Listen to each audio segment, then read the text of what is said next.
One record stood for 18 years, and it was broken by 112 pounds. Put an eighth of an ounce on, and she's going to break the record for her mom, who's sitting in the front with her father. I'm going to break it, Dad. And she's out there.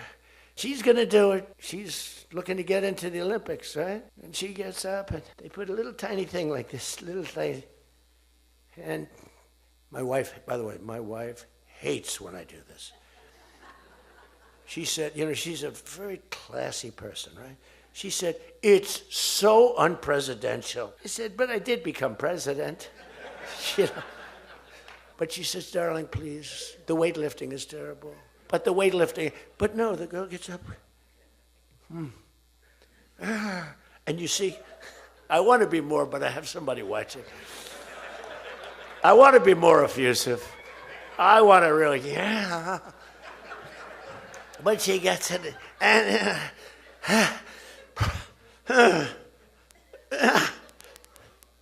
drops the thing, walks off the stage crying. Her mother's crying, her father's crying. Guy gets up.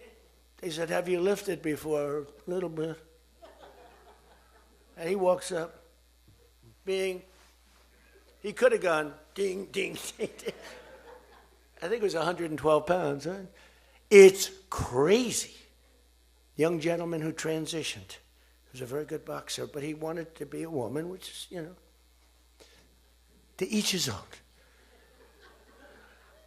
Because I want to be very liberal when it comes to these subjects. I'm trying to get that vote. It's not an easy vote to get. It's very tough for me to get it. The other day with somebody, and I was with an ex-football player. The guy was massive. His leg was like this, and a young woman who plays flag football. And she's very good, supposedly, as an athlete. She's smaller than this guy's leg, okay? And if they were playing football together, he wouldn't even have to run. He could just keep walking. They couldn't take him down.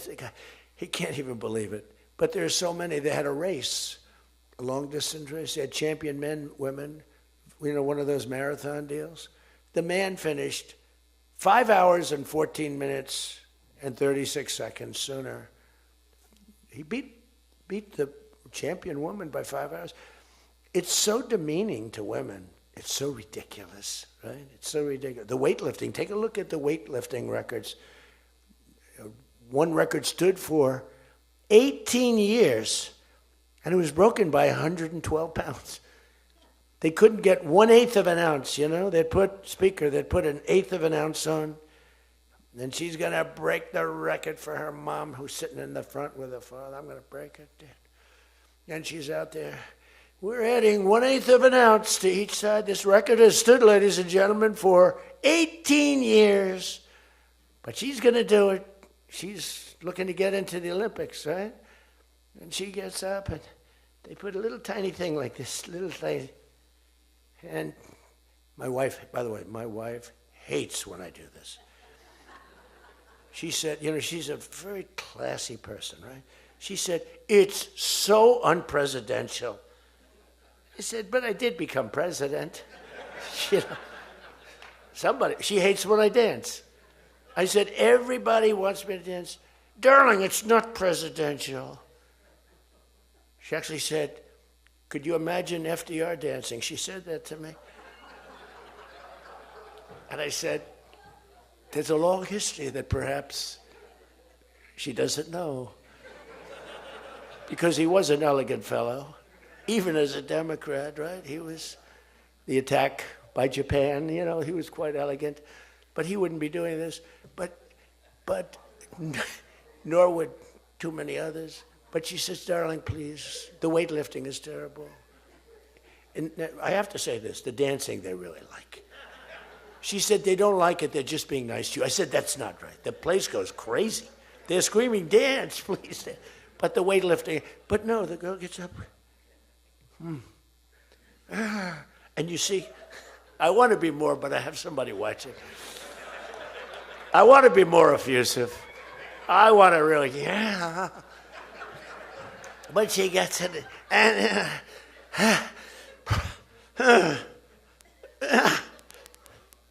drops the thing, walks off the stage crying. Her mother's crying, her father's crying. Guy gets up. They said, have you lifted before? A little bit. And he walks up, bing. He could have gone, ding, ding, ding, ding. I think it was 112 pounds. Huh? It's crazy. Or the beautiful boxer. They have boxing now. And that they have a young gentleman who transitioned. He was a very good boxer, but he wanted to be a woman, which is, to each his own. Because I want to be very liberal when it comes to these subjects. I'm trying to get that vote. It's not an easy vote to get. It's very tough for me to get it. But he transitioned, and he transitioned, and the girl was a champion boxer from Italy, remember? She got up, first round. He hit her, boom, with a left. A left, for those, everybody here knows about, but a left, Lisa knows better than anybody, but a left is defense. He goes, boom. She's like, oh my, she walked to the corner, remember? She didn't go down, but she did everything else. But she said, I've never been hit like that before. I don't want to go out again. You can do it. You can do it. Bang. She walked off. She said, he happened to win the gold medal, that young woman. He won the gold medal. There were two transition people. They both won gold medals. The whole thing is ridiculous. You have policy on your side. They don't have policy on your side. Right? You have policy. And I saw this guy fighting like hell. The swimming records, it's ridiculous when you look at the swimming, any records. It's crazy. And it's so demeaning to women. Women are the, and for a long time, they refused to talk about it. They were embarrassed to talk about it. Now they do talk about it. They talk about it openly. But they have the worst policy on everything, open borders. We want open borders. They still want an open border. We did the greatest job ever on borders. And I think they forgot it. My guy said to me today, I have a great guy, Ross. He's the greatest speechwriter. He said, sir, let's not mention the border. Nobody cares about the border anymore. Can you believe it? This was the biggest, this was the biggest thing there was. It says to me, nobody cares about the border because it has a shelf life. I fixed the border. I fixed it in my first term. But now I really had to fix it. It was much worse, when I came into office. Millions and millions of people were pouring into our country. And I fixed it. And my guy, who's incredible, says, people don't want to hear it, sir. You've done that. The problem is people forget that I did it. They totally forget. They were talking about the other day, we don't like Donald Trump on this. We don't like Donald Trump on that. And somebody just out of the blue said, well, he did an unbelievable job. Who cares about that? They're saying, that's been done. What do we do about that, Mike? Everything you do. It's almost like, what have you done lately is the way you have to run your life. In other words, I could have the most unbelievable 4 years, and I guess I'm not allowed to run. I'm not sure. Is there a little something out there that I'm not allowed to run? But let's assume I was allowed to run. I could have, there's going to be a constitutional movement. No, I could have the most unbelievable 4 years. Everything was great, but in the last week, I made a little slip up in something, and you lose the election. It's like, so we can't let them forget that we did such a great job on the border. By the way, Venezuela, everyone, they're marching in the streets, they love it, except in New York. I mean, where they find these people? These people, they're not these people are a mess. I know it's not nice to say that. These people are a mess. Where do they find these people? They're the worst looking people I've ever seen. They got hats that are all frayed and they look like, they're all paid. They don't even know what they're talking. When the reporters don't interview them because they know that it's, the press is so anti. It's hard to believe the press could be so anti. Because it's all common sense. It's not, we're conservative, whatever. Doesn't matter. We're all common sense people. It's not even conservative, it's common sense. But the press has no credibility whatsoever. Think of it. I got 97% bad stories on one network, 93% on the other, and I won in a landslide. You know what that means? The press has no credibility. That's all it means. And we got to keep it that way. So I don't talk too much about the swimming, the weightlifting, the boxing. I don't talk about it. You know why? I want to start bringing it up about a week before the election, because I don't want them to correct themselves. I don't want them to say, you know, we've decided that we don't want to have men playing in women's sports. That'd be a devastating blow for us. Because that's, you know, they say it's an 80-20. No. It's about a 98-2 issue.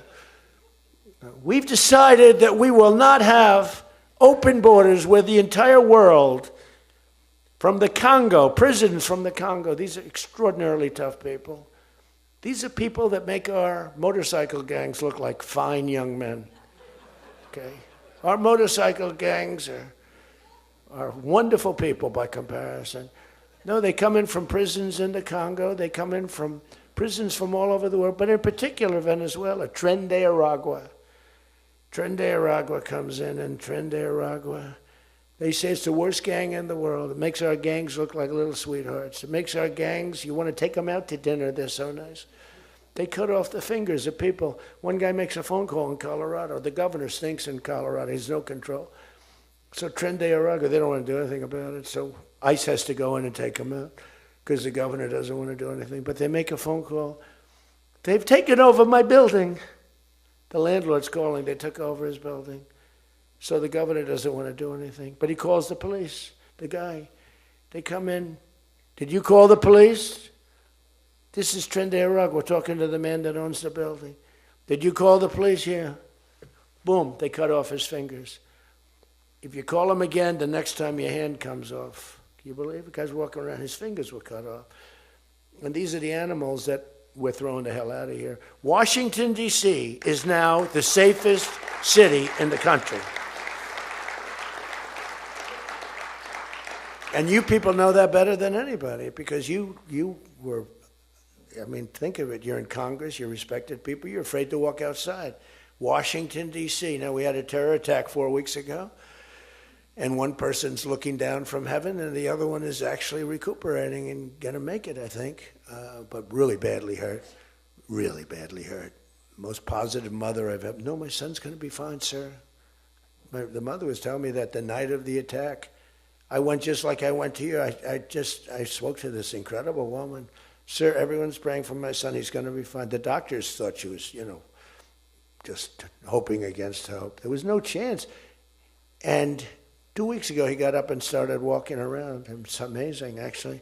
So maybe some really bad. It looks like he could be okay. He's going to have pretty bad after effects. But that was a terrorist attack on people that are doing a great job. And it could have been anywhere. But we haven't had a murder. We would have, on average, 2 murders a week in Washington. I don't even like talking about it. Two murders a week in Washington, D.C. We haven't had one in 7 months. People can walk out now. You can walk down with your wife down to the restaurants, which are booming, by the way. I mean, if you go back to before I got in, and we did a pretty good job 4 years ago, but there was never this, in my first term. So when we were during the first term, we were pretty good, but it wasn't like that big of an issue. It became a big issue because people were being mugged all over the place. We had a couple of people working in the White House that were killed. We had one guy waiting for his wife in a car. They said, "Get out of your car." He said, "Well, I'm waiting for my wife." They blew his head off. The wife is walking up to the car. Animals. And then they get angry when I say, "They're animals." Nancy Pelosi, "They're not animals, they're human beings." No, they're not. This is another thing. That's a 98-2 issue also. No, they're animals, and we've taken them out. We've took out over 2,000 people, brought them back to their countries from where they came, or they're in prison now in Washington. Because it's not just like, you have to take the bad ones out. 2%, 3% of the population causes 90% of the crime. Think of it. 2% of the population in Washington, D.C. causes 90% of the crime. So when you get rid of the 2%, we took out over 2,000 people, got them out of the country or in prison. Some were so bad that we didn't want to send them back to their countries because they'll come back in, even though it's hard now, but they're pretty smart. They're sick, but they're smart. But you're now living in one of the safest cities in the country. It's a great thing. You can walk to the restaurants. Restaurants are booming. New restaurants are open. They were all closing. You wouldn't have had a restaurant.